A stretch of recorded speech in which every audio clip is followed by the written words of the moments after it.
So Joe Rogan's out of touch. We know this. You know what I mean? He had on Caleb Hammer on his podcast today. Caleb, who's like the Gordon Ramsay of accountants, was talking about American finances. And with each and every single episode that passes by, Joe just sounds more and more detached from reality. Like he's sounding like a tech oligarch now. He's sounding like one of these elites. He doesn't know what's going on. There are people that have been repeat criminals just let loose. Oh, yeah. Yeah. Okay, so locking up people that don't deserve it. And then a guy off a 360 here in Austin killed his family, and he was let out a couple times before. Yeah. Yeah, I'm not a fan of that. That's a different thing. You know, so you got both things, right? You have these very liberal DAs who are letting people go if they think that they're, you know, from a protected class, or if they think they've experienced racism or they've experienced some sort of an unjust situation as a youth and they need a second chance and the system is racist, and so you let them loose. But you've got people that, you know, like the guy that pushed someone in front of the train in New York City had been arrested over a dozen times. Like, the fuck are you doing? And there's some kind of crazy statistic, particularly about New York City, that something like 50% of all the crimes are by a very small number of people. Oh, yeah. A very small number of repeat people. And if those people were in jail, literally crime, you could half violent crime, half robberies. There's sort of a dark element to it all. And there's people like George Soros and the Open Society Foundation. And what they do is they invest their money in politicians. They invest their money in DAs. And they get like the most liberal, the most, you know, progressive, the one who's going to do the most damage to the city in terms of crime. And then he funds the next guy to compete against him who's further left. And they just go further and further and further until you've got people like the guy they got rid of in Los Angeles that, you know, was just violent crimes. This guy pulled a knife on a sheriff. Joe has an addiction about these liberal cities, how they don't function to his liking. Like he's talking about right there, oh, they let out criminals out into the street, you know, like to do it on purpose. And I'm just like, but you meet right Trump. You know what I mean? Trump, the same guy who pardons criminals left and right. Trump pardoned those 1,500 criminals on January 6th, including individuals convicted of offenses such as assaulting police officers, obstructing Congress. He fully pardoned in February 2025 Blagojevich, I could never say his name, who had been convicted on corruption charges, which including attempting to sell the U.S. Senate seat vacated by Obama. On January 22nd last year, he pardoned Sutton, who had been convicted in connection with the fatal police pursuit that led to the death of Karan Hilton Brown. He pardoned 23 anti-abortion activists, many of them who have been convicted under the FACE Act for blockading abortion clinic entrances. The former president of Honduras, who was convicted of drug trafficking. I can go on and on and on. You know, like Trump right now is dishing out pardons like they're free samples at Costco. You know what I mean? Like, I don't even want these samples. You know, I'm like literally at Costco just to get fucking diapers. And he's trying to shove this pardon down my face. And I was like, I don't need this. He's like, no, just take it with you. Just take it with you. He is literally selling pardons as we speak, bruh. Yet Joe Rogan continues to bash liberal cities for the way they operate. I'm just saying, bro, like, this man is cooked. His brain is cooked. Joe Rogan is. I think it's time Joe just becomes a Fox News propagandist. Just put the big toe up there where he belongs, you know, put him up there with the rest of these dumb assholes, have them fight with each other about how much money they all have. I'm just saying, man, I don't know. In this video, we're going to talk about the big toe as we do like once a week on this channel. I actually was making a video on George Santos, a very like in-depth video, but that clip right there came across my desk and I was just like, no, I'm not letting him slide through with this. So yeah, if you enjoyed this video, please like and subscribe. I truly appreciate it. Here's the next clip. I'm starting to not have sympathy for the boomers. I'm really not. Really? Best job market ever.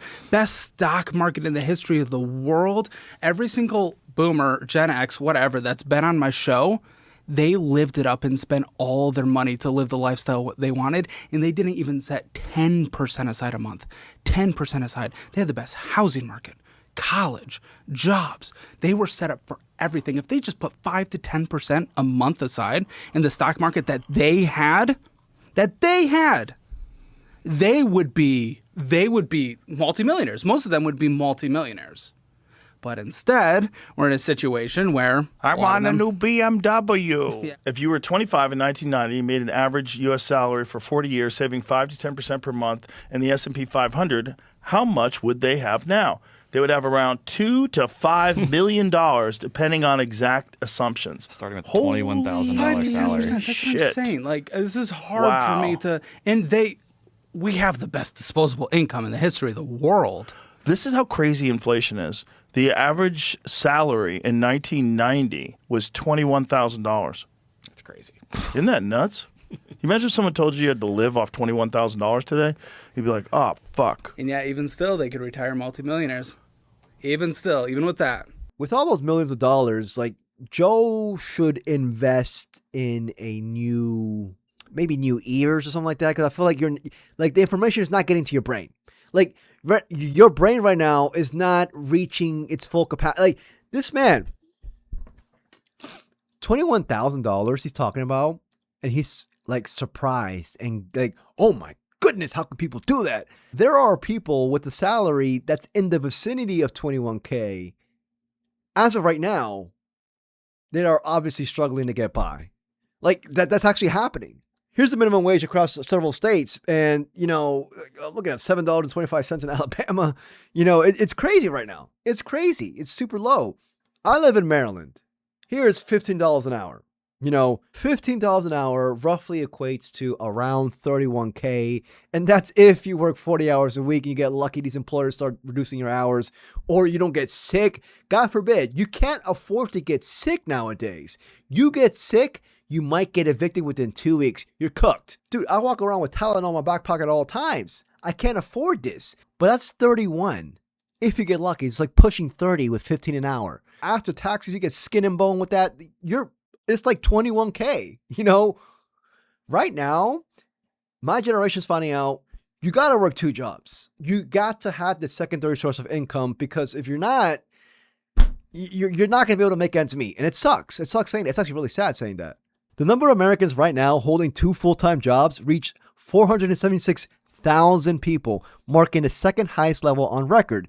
That figure trails only December of 2025, when it reached a peak of 488,000 people. Dual full-time employment has doubled since 2020, surpassing the dot-com bubble peak of 416,000 workers in July of 2000. Yet this buffoon platforms these tech oligarchs who are obviously promoting AI. AI is that's gonna take away these jobs. He's platforming his current admin with hyperinflation right now going to the like. What are we talking about? I bought into the Pelosi fund. Yeah? It's doing really well. I bet it is. Yeah, I only put $1,000 in there. I was a little scared, but it's doing really well. It's beating my own money, guys. So, I mean, It's kind of hilarious. she knows what she's doing, or her people knows what she's doing. Yeah. Yeah. Someone knows something. Yeah. They know something. It's crazy that it's legal. It's crazy that you could know, we're going to do this big deal with AI chips. And so NVIDIA makes AI chips. I'm just going to buy a shit ton of NVIDIA stock. And then, boom, we pass this thing. Hey, look at that. 500% increase. Whee! He's talking about insider trading here. He's always bringing up Nancy Pelosi. Yet Trump, the man that he'd endorsed, is like all over this insider trading. Just reading a couple that I just found. Trump stocks trades fuel accusations of corruption and profiting off of the presidency. We've seen Trump's net worth just quadruple since he came into the office. Trump discloses thousands of stock trades, some in companies directly influenced by his own policies. Like, it's crystal clear. This guy is profiting, and yet Joe Rogan, whenever he comes across this type of information, he acts all dumb. He acts dumb. He's like, oh, yeah, man. How could that be, man? What? Wow. Yeah, man. Put it in perplexity, man. I'm just like, bro, put it in your brain, bro. Let that calculate. There's no calculation up there. Well, that's what's hard to track, right? The insider trading's hard to track. They're getting into that shit with Kalshi now.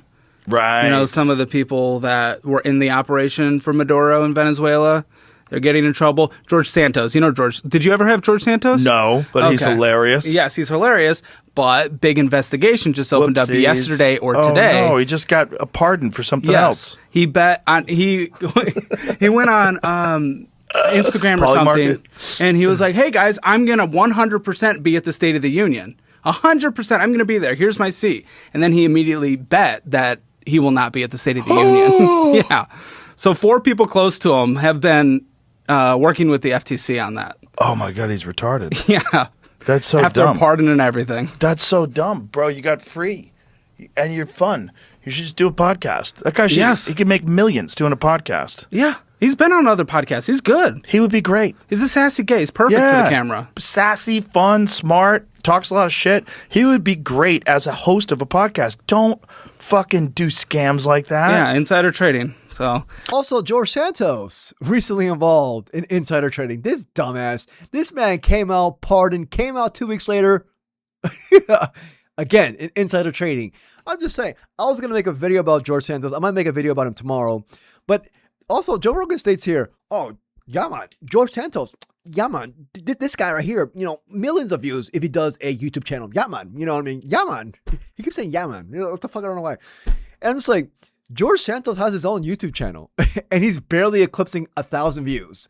Like people don't fuck with this guy. Yet the big toes over here stating this man could get 1 million views. 1 million views easily. He's trying. Santos is trying to get 1 million views. This man's getting 1 million seconds of watch time per video. Every single time I watch the Joe Rogan Experience, I feel like I'm Jamie. You know what I mean? I feel bad for Jamie to a certain degree. His tell-all book's going to be amazing, though. I feel like people keep commenting that it's going to be true. I feel like I'm Jamie. I'm Brown Jamie. Jamie doesn't correct him. I'm pretty sure Joe Rogan tells him not to. Jamie's in the know as well. He's complicit. He knows. But I was just like, I literally made a channel just to be the Brown Jamie. That's how I see this channel as. I made this channel to be Jamie. I want to be Jamie. I'm just like, because nobody's going to correct this potato. This might as well be me, man. Anyways, y'all let me know what y'all think. Yeah, I don't like this dude. If you enjoyed this video, please like and subscribe. I truly appreciate it. Brown Jamie, that's literally it. I'm doing this for free, by the way. Jamie, I'm pretty sure he gets I read a report, $300,000 salary minimum. Bruh, I got $300 from this YouTube AdSense from this channel alone.